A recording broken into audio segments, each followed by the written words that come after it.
When Jesus was in the Garden of Gethsemane, he famously prayed, "Abba, Father, everything is possible for you. Take this cup from me. Yet, not what I will, but your will be done." In that moment, Jesus gave us a picture of how we are to live our own lives. Before our time is over today, I hope you can see this picture more clearly than ever. When you look at the Mount of Olives today, there is a glaring shortage of olive trees. Instead, one of the largest cemeteries in Israel covers the famous hill. People have been saying goodbye to their loved ones here for more than 3,000 years. And in recent decades, the number of graves has soared to more than 150,000. The graves wrap completely around this small mountain. Our job, therefore, is to imagine what life was like here when there were far fewer graves and far more olive trees. There would have also been some grapevines scattered among the trees. If you know John's gospel, this may be why Jesus used the vine and the branches illustration, as he squeezed in one more lesson while walking among some grapevines on the way to the Garden of Gethsemane. But mostly, there were lots of olive trees. When farmers harvested their olives, they needed to process those olives. They wanted olive oil for their own homes. They wanted olive oil to sell to others. This was not an easy process. The olives had to be gathered, of course. They were placed into sacks, and the sacks became very heavy. Then they were transported to a processing center. On the Mount of Olives, it is not surprising that the heavy millstones and the other tools used for this processing were all at the bottom of the hill. Who would want to carry those heavy sacks up the hill? Millstones would do more than just crack the olives. Millstones crushed the olives, including the pit. Some oil was immediately collected, but most of what was left could be described as an olive paste. And this paste was placed into porous bags. The bags were stacked one on top of another and then slowly pressed over several hours. It was not unusual for these olives to be pressed all night long. When every last drop of oil had been pressed out, the process was complete. Maybe that's a bit more information about olive harvesting than you wanted, but it's actually quite important. For starters, the name Gethsemane means oil press. It's Gat, which means press, and Shemanim, which means oils. It's incredibly symbolic that Jesus prayed under the worst stress of his life in a place where olives were pressed out completely.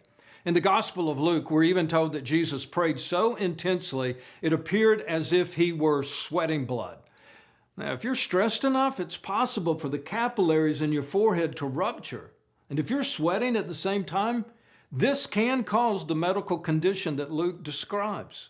And that's apparently what happened to Jesus. He must have felt as if he were being pressed by the weight of the world.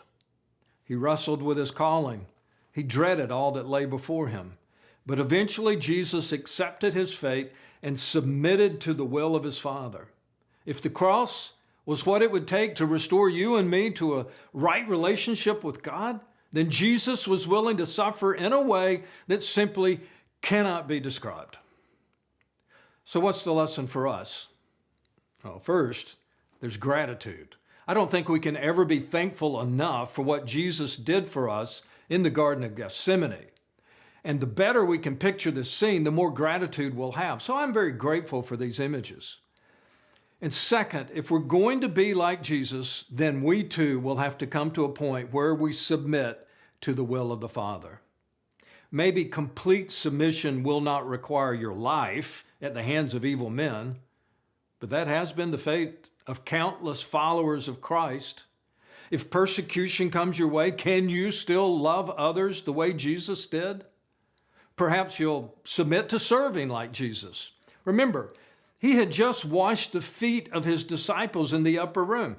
As he washed their feet, he knew that one of them had already betrayed him. There was betrayal money in the money bag of Judas. He washed his feet anyway. He knew the rest would soon run for their lives instead of defending him. And yet he became a servant. He took on the dirtiest job in the house and washed their feet. And when he finished, he told his disciples that he had just given them an example. He wanted them to take on the lowly jobs as a way of serving and loving the people around them. So maybe when you submit to God's will, it's the way of taking the dirtiest job in your house as a way of honoring Jesus. Maybe you'll remember to love the unlovable. Maybe you'll remember to be an encourager to others in the midst of your personal suffering. Jesus did all of these things in the Garden of Gethsemane.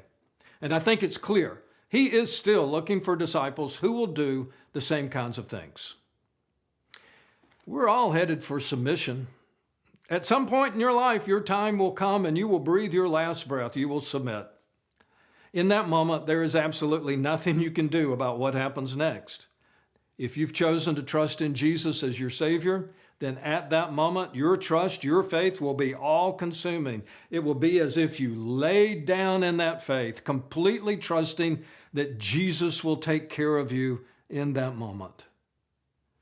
He will take care of you. The resurrection is proof that there is life on the other side of death. Even more, the resurrection is proof that it's Jesus and Jesus alone who holds the key to that life after death. Follow him into that tomb and he will take you all the way through that tomb to the other side. Oh, what celebrations there must be on the other side of death. But for this moment, today, before your last day comes, I wonder if you could picture this with me. Because I'd like to invite you to come back to the garden and kneel and pray with Jesus. In your own way, find a way to kneel beside him and pray a similar prayer. God, it's not my will that's important, it's your will. That's why I submit to you. Whatever you've planned for me. You may have to do that more than once in your life. I certainly have. But you know, if you're looking for that sensation of complete rest, of complete peace that only Jesus offers, complete submission is the key.